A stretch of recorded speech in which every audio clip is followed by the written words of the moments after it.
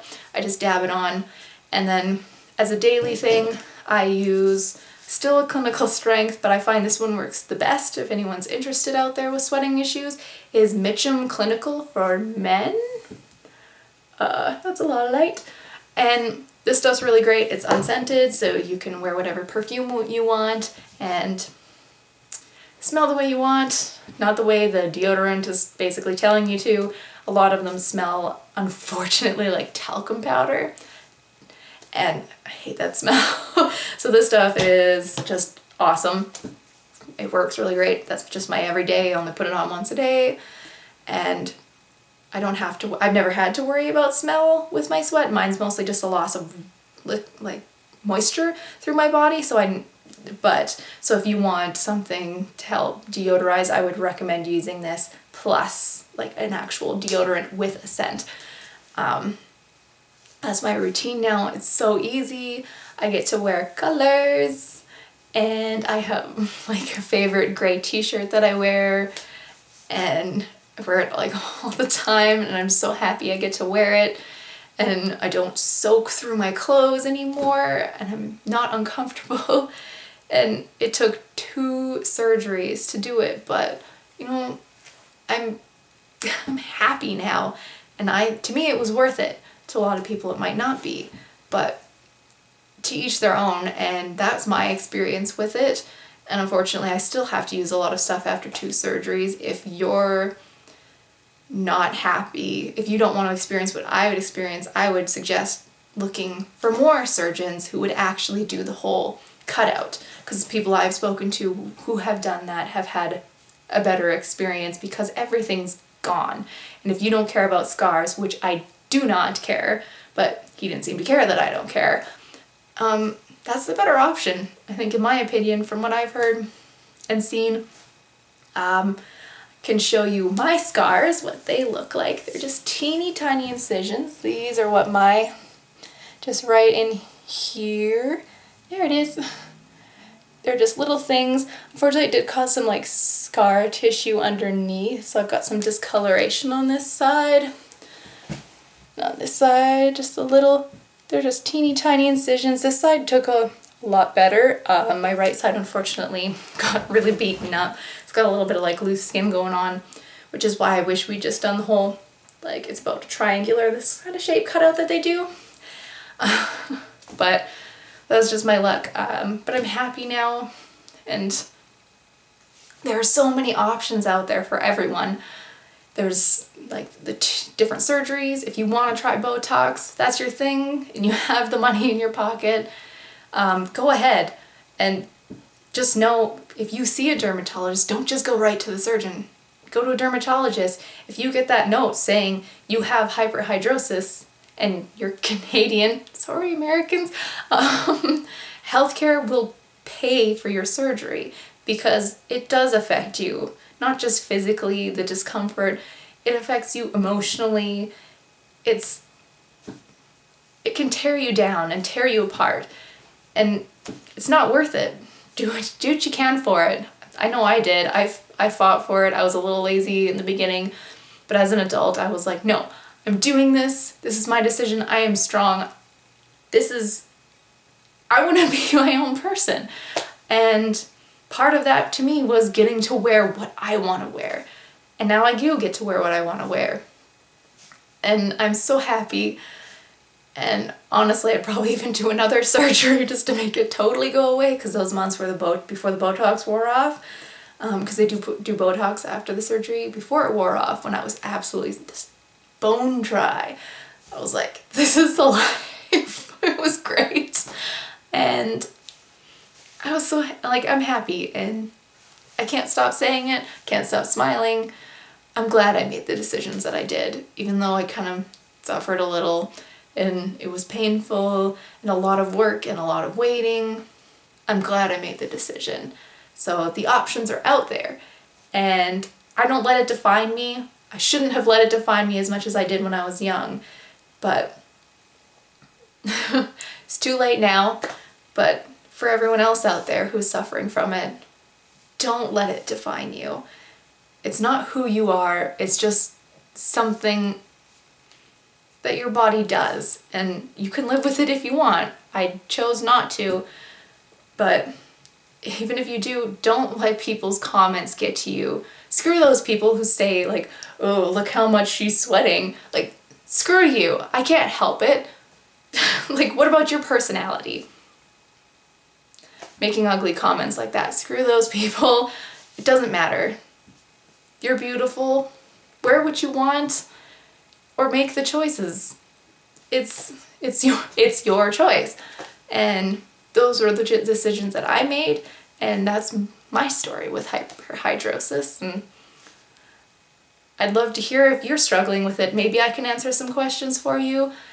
Maybe you can make some suggestions for me. Maybe there are better products that I can be using, so I'm not using these super strong chemicals anymore. I'd love to hear. You can leave a comment down below, and I look forward to making more videos and sharing more with my life with everyone.